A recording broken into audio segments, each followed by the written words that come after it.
दोस्तों, क्या आपने कभी स्टैम्प पेपर यूज़ किया है? हम सभी ने स्टैम्प पेपर कभी ना कभी यूज़ किया है। कभी प्रॉपर्टी खरीदने के लिए तो कभी प्रॉपर्टी रेंट पर देने के लिए, लोन लेने के लिए या किसी अन्य कानूनी कामों में स्टैम्प पेपर का यूज़ बहुत ही सामान्य सी बात है। लेकिन आज हम जिस विषय पर बोलने जा रहे हैं वह सामान्य बात नहीं है। हम आज बात करेंगे स्टैम्प पेपर घोटाले की, या हम कह सकते हैं फर्जी स्टैम्प पेपर की। इसे तेलगी स्टैम्प पेपर घोटाला भी कहते हैं। तो चलिए शुरू करते हैं। अब्दुल करीम तेलगी ने 1992 से लेकर 2002 तक फर्जी स्टैम्प पेपर से करोड़ों रुपए कमाए।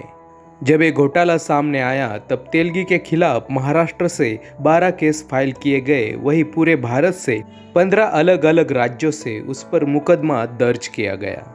अगर हम सीधी बात करें तो तेलगी को सरकार और सरकारी डिपार्टमेंट से कोई तो था जो डायरेक्ट सपोर्ट कर रहा था, क्योंकि एक अकेले इंसान की बस की ये बात नहीं थी। स्पेशल इन्वेस्टिगेशन टीम ने इन्वेस्टिगेशन शुरू कर दी और इस रिपोर्ट को जायसवाल रिपोर्ट के नाम से जाना जाता है। इस रिपोर्ट में पुलिस गवर्नमेंट का इस स्कैम में हाथ था, ऐसा साफ तौर पर बताया गया है। यह मामला पहली बार तब सामने आया जब समाज सुधारक अन्ना हजारे ने PIL दर्ज की। तब जाकर इस घोटाले पर सबकी नज़र गई। जब इन्वेस्टिगेशन हुआ तो लगभग 30,000 करोड़ रुपए के घोटाले की बात सामने आई। 1992 से लेकर 2002 तक ये फर्जी स्टैम्प पेपर का घोटाला चलता रहा और किसी को कानो कान खबर भी नहीं हुई।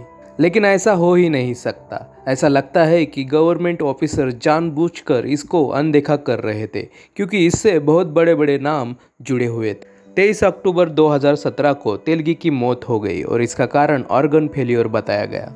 तेलगी के फादर इंडियन रेलवेज में कर्मचारी थे। शुरुआत में तेलगी सऊदी अरब चला गया। वहाँ 7 साल रहने के बाद वो फिर से भारत लौटा।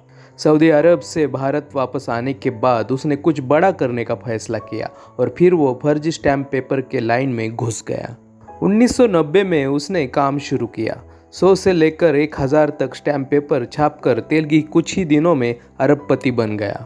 तेलगी द्वारा बेचे गए फर्जी स्टैम्प पेपर हर जगह थे। ऐसी कोई जगह नहीं थी जहां पर तेलगी के स्टैम्प पेपर यूज ना किए गए हो। सिर्फ 10 सालों में तेलगी ने देश को 30,000 करोड़ रुपए का चूना लगाया। तेलगी ने MBA कंप्लीट किए हुए नौजवानों को काम पर रखा। अब्दुल करीम तेलगी सिर्फ एक घोटालेबाज ही नहीं था, वह एक रंगीन मिजाज और क्रूर इंसान था। नवंबर 2002 में तेलगी मुंबई के एक फेमस बार में गया। वहाँ उसे एक डांसर बहुत ज़्यादा पसंद आई। तेलगी ने उस डांसर पर पैसों की बरसात कर दी। उसने कुछ ही घंटों में उस बार गर्ल पे लगभग 93 लाख रुपए